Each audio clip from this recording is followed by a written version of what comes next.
Puonjruok auchiel ma jathum moro amora nyalo puonjore koa kuom Musa Juma. First and foremost, let me just mention for the sake of clarity, I am not arrogant enough to imagine that I can competently analyze Musa. Musa Juma is a towering image in Luo music, and Musa is towering to an extent that his craft and his music transcends borders. Musa Juma's music transcends tribes. Musa Juma's music transcends genres.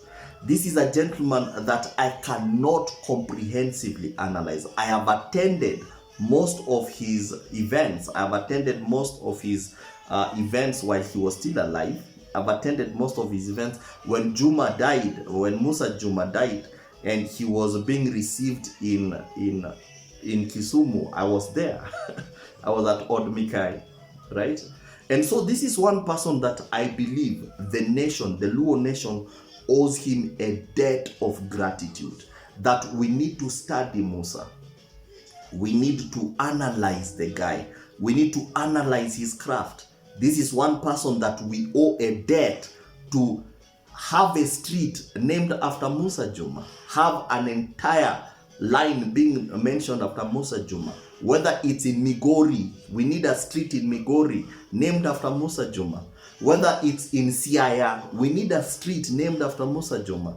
Whether it's in Kisumu, Homa Bay, we need streets named after this guy. Because this gentleman was a tremendous tourism product to some of these counties. Musa Juma used to visit Homa Bay a lot to do his events, to do his performance and his shows. So we owe this guy a debt of gratitude. It's one of those reasons why I wish I could just have a sit down with his former bandmate and just to have conversations about this guy. I would wish to sit with someone like Salapata Salawo. The name itself, Salapata Salawo. I would wish just to sit with this guy and just to learn who was Musa. As a fan, I am merely an outsider trying to look into the life of this individual. But from the band members, former band members who are still here, people like Johnny Jr., Double J, I refer to him as Double J, or someone like Akaranga, or someone like Vasca, right? I would wish to sit with these guys and just to analyze Musa Juma. So these are 6 things that I have gleaned as an outsider looking into the life of this gentleman, and that any individual can learn from. In the background, I have one of his, in my opinion, his masterpieces playing Auma. Auma is a song that Musa did. And this song, according, like I've said, it's one of the masterpieces of Musa Juma, vocally. And even in composition, his lines, the vocal prowess, the vocal range that this gentleman is exhibiting is admirable. So these are 6 things that any musician, whether you are a rapper, ija or hangler, whatever, as long as you want to give your career longevity, these are 6 things that all of us will need to learn from Musa Juma. 1, band management. Musa Juma had an amazing band management. And when you're talking of band management, I'm not only talking about how to administrate or administer a band, but we are looking at how did Musa Juma set up his band. One of the greatest challenges that we have in our musicians today is we are self-contained musicians. And as a self-contained musician, it's just me. Kuonlieta Wodka Magambo. I go to the studio as Kuonlieta Wodka Magambo, and I'm just singing Kuonlieta Wodka Magambo.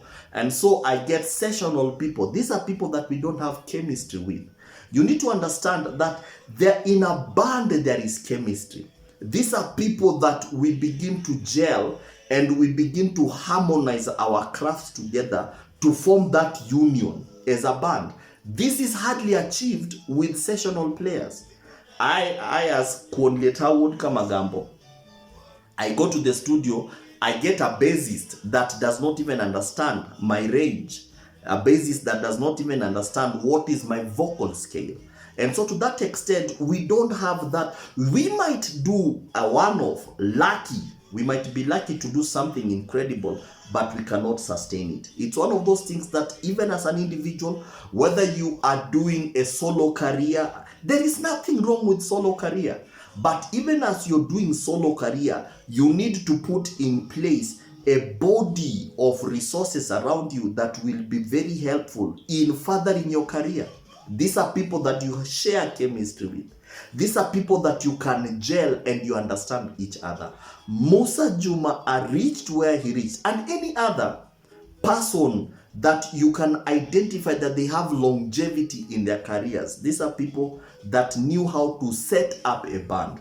These are people who set up bands on the basis of someone's strengths. As an individual in production, one of the things that you need to understand, what is my weakness as a vocalist? What is my weakness as the musician in this market, in this setup? So you align people around you according to your weakness. You might have an amazing voice, but you don't know how to compose.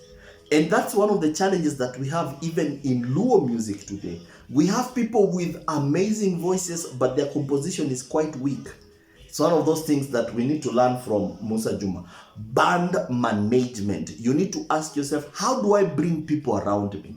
If I'm a solo, if I'm a solo, someone in the solo career, then how do I build longevity around me? Have I identified what are my weaknesses? And these are things that we need to talk about.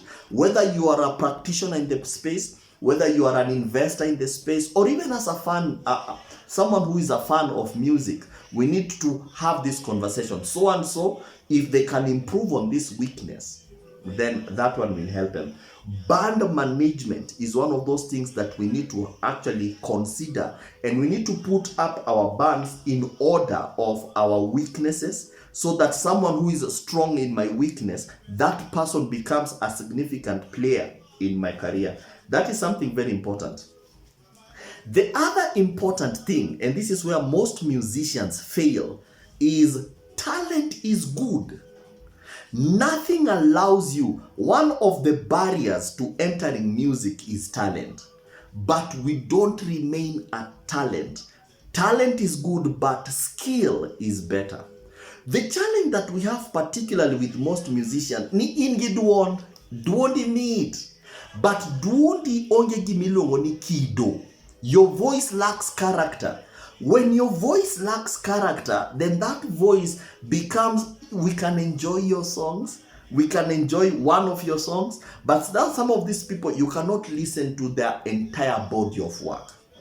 They are musicians, you cannot stand to listen to an entire album. The reason being, they have not perfected a skill around their voice. They have not perfected a skill around their talent.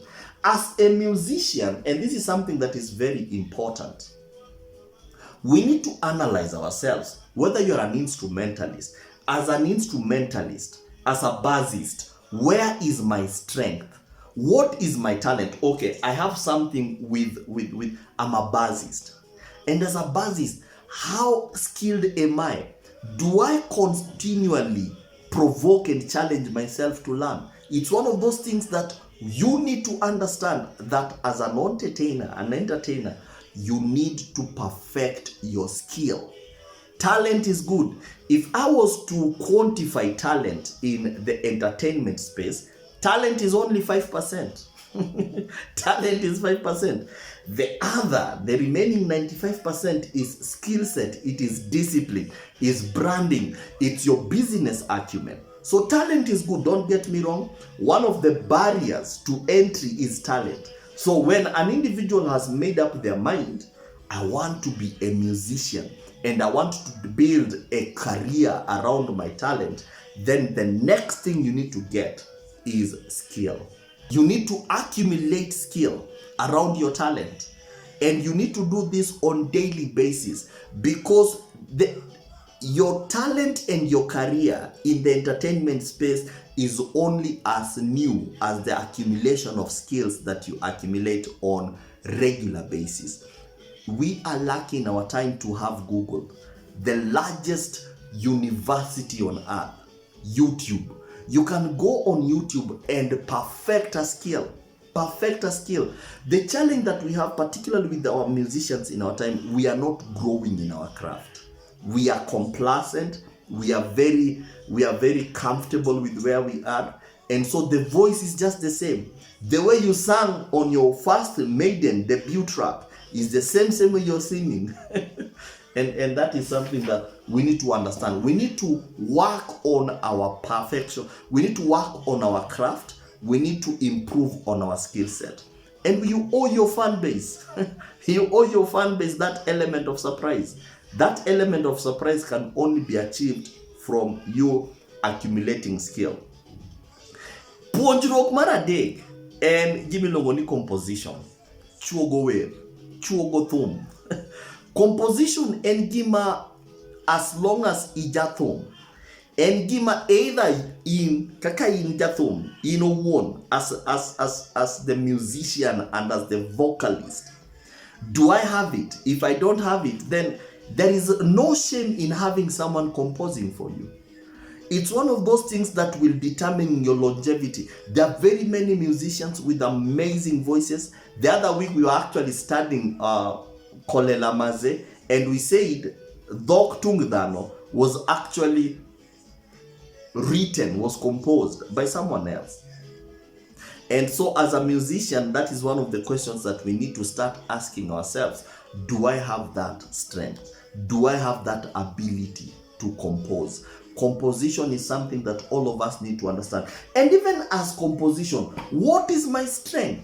What are the different packages? In what different shapes and form do composers come? Am I a lyricist? And what does that mean as a lyricist? Am I a poet? What does that mean as a poet? In my own assessment, Musa Juma was a tremendous lyricist. And you can see how he approaches his body of work. He approaches his body of work as a lyricist. It's one of those things, not that it matters, but you need to be quite comfortable under your skin. What am I as a musician? Am I a composer? Am I only a vocalist? How strong is my voice? How comfortable am I with my vocal range as a musician? Do I even know what is my scale as a musician? Those are some of the questions that, in order for you to take your career and to take your craft to the next level, these are some of the hard questions that we need to ask ourselves. The fourth puonjruok, packaging omera. Packaging and branding. Kai kama wagore noma. Packaging kai wagore noma. And the reason why we haven't quite appreciated packaging and branding is because we have appreciated only one aspect of packaging. And this aspect of packaging that we have appreciated this because of social media. Whenever we talk of packaging and branding, most of us just think that is, how do I natokelesea aje? You know, we used to have that song, kutokelesea. Natokelesea aje yani man. You know, and so tunaanga tu ni kwa kupiga pamba, kuchapa luku. There is that aspect in packaging. But the aspect I wanted us to talk about in packaging and branding is, how do you get paid as musician? How do you get appreciated? When people want to transact with you, how do they transact with you? I started by mentioning earlier that in all Musa Juma's song, Musa and the people around Musa, they don't even push Musa, because they realized that the brand and the product was Limpopo International. And that's why in every song, dang, Limpopo leads, others follow. Why? Because Limpopo is the company that all these people worked under. It's one of those things that I really want you to start understanding. If you're Prince Inda, then Prince Inda should actually be its own company, Prince Inda Limited. So one kakajo Prince Inda, what yone Prince Inda Limited. Not that when someone wants to engage us with Prince Inda, you engage with Prince Inda on Timothy Okumu. I'm not saying that is his name, but that is the witness that we have. So when we are dealing with the branding and packaging, it starts with as a musician, have I realized that I'm an entity? I'm a legal entity. And as a legal entity, what form suits me best? What form helps me to take my career where I wish to take it? Is it as a limited liability company? Am I a business name? None is better. Is it a partnership? None is better. It's only which one will take me to where I'm going. Because we need to understand that there is nothing as powerful as an entity. That one makes you appear corporate. Musa was quite corporate. Why? Because all of these people worked for Limpopo International. Limpopo International was the company that all these people worked for. So Musa was the lead vocalist, but guess what? Musa worked for Limpopo. Musa did not work for himself. So Musa worked for Limpopo. It's very important that you get that right as a musician. Incorporate your band, change your band, and it will take you far. The other one is simplicity. Simplicity is one of those things that in our day we have really forsaken. We want to be complicated. We want to be very complicated. When you listen to Auma is a very simple song. Auma is a love song, and Auma is a love song on the basis of faithfulness, and Auma is a love song that wants people to bear with each other in relationships, in marriages, where Musa is actually advising people that can you just be content in your relationships? Can you just be fulfilled in your relationships? If you have money, it's okay. If you don't have, can you just be content? That is the simplicity with which this song is done. And the song is an amazing project. So we need to understand simplicity. And we need to be simplicity in melody. It has a very simple melody. Very simple melody. It has different pieces. The creativity has different pieces, but the melody is quite simple. We need simplicity in harmonies. Most of our songs today don't even have harmonies. Most of our musicians, we just want to go out there and make money. We just want to go. We want just to distribute our songs to media stations, but harmonies are weak. Simplicity in instrumentals. This song Auma, I would suggest that you listen to Auma with a headset, and I would want you just to appreciate the simplicity in the rhythm guitar section of the track. I would want you to appreciate the bass guitar section of the track, the bass line. I would want you to appreciate the simplicity in the drummist. The song is quite simple. In music we say simplicity is grand. It's one of those things that we would wish. Let us be simple even in our composition. Let us be simple even with our vocals. Let us be simple even in our ranges. It's one good thing that as an individual to push yourself to see if can I expand my vocal range. But let us be simple. Simplicity is grand. I've never seen a music. If this is how you know that someone is quite comfortable with their craft, how simple they are. And the last one is delivery. If you have all this, then the next thing is delivery. Delivery is one of those things. Musa Juma's songs, Musa had a smash of, he would put in Dholuo here, put in English somewhere, put in Swahili somewhere. That was his delivery, because the gentleman identified his audience. He identified that people will appreciate his music from other jurisdictions, from other tribes, from other genres. And so Musa's delivery is actually as simple but quite effective. Gik moka uchielgi, ponjro ka uchielgi, gin gik ma kinyalo chako zingatia kata kawuono, gin gik ma bro determine how far your craft will go. Because that is all we do. Music is a career. Music is a craft, music is talent, music is a product to be consumed. And if we want to grow an awareness and an image around our music, I would suggest we work with these six lessons. I hope that you've derived something from this class. I hope that you've derived something. And if I might be wrong, maybe there is something that I've left out, I would really appreciate if you can just comment in the comment section, hey, there is this aspect also, because I only know this beat about Musa. This beat is all I know about Musa, about his music. Someone out there might know something about Musa and his craft that I don't know. So if we share, it's something that would be very important so that we can learn from each other. If you're here for the first time and you derive value from this, please kindly consider subscribing, commenting, liking, and I will see you in the next one. Dodi Ngolo Sundays.